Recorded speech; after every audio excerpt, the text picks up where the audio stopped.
Freud and misogyny. Sigmund Freud proposed a series of controversial ideas about human sexuality, children's psychosexual development, and the role of dream analysis in understanding hidden and unobvious desires.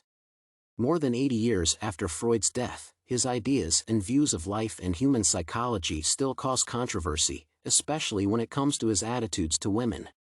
Freud is often considered as a sexist, but his contributions to the destigmatization of hysteria and the absence of attempts to ban women from participation in psychoanalytic research call his conscious misogyny into question. Misogyny can be understood as a deep and ingrained prejudice against all women that finds reflection in attempts to show hostility towards women and discriminate against them. Similar to other men of his time, Freud was not enthusiastic about the emancipation of women and did not make explicit statements about the need for equality and changes to the patriarchal mindset. On the one hand, apart from valuing male authority in the family, Freud offers some ideas that hint at women's biological inferiority, for instance, the so-called penis envy stage of development. On the other hand, in Freud's times, not many people dared to deviate from the traditional family model, and fathers were seen as authority figures. Thus, in terms of his assumptions about men's and women's roles in the family, it is not clear whether his thoughts on father's authority are based on prejudice towards women. Based on the lectures and Bergo's arguments about the discussed person, it is possible to say that Freud's views on women and men were somewhat revolutionary for his time. Thus, in the work by Bergo, it is emphasized that Freud sometimes challenges common stereotypes about women and men to demonstrate that differences between the sexes can be overstated. Some of Freud's ideas that were revolutionary for his time include similarities between women and men in terms of being governed by their passions and vulnerability to hysteria. If Freud was a consistent misogynist and actually viewed women as deficient men, it would be more reasonable for him to stick to the idea of hysteria as a women-only disease.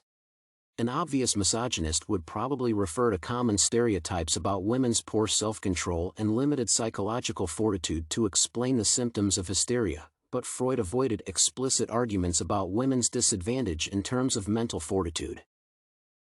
When it comes to writers, thinkers, and researchers, misogyny can be reflected in the idea that women are essentially inferior to men in terms of intelligence and creative abilities, which limits their contributions to society.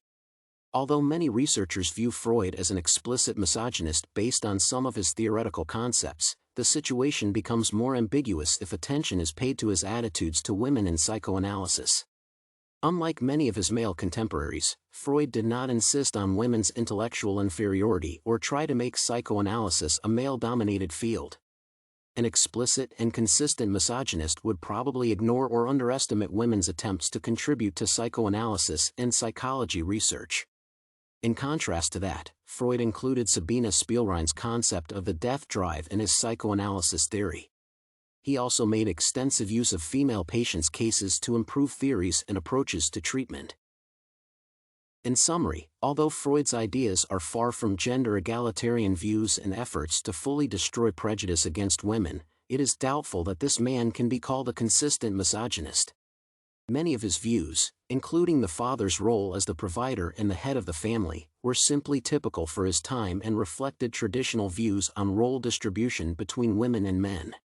Freud's attempts to broaden society's understanding of hysteria and how it affects men and his readiness to acknowledge women's intellectual contributions to psychoanalysis also make the question of his conscious misogyny more complicated.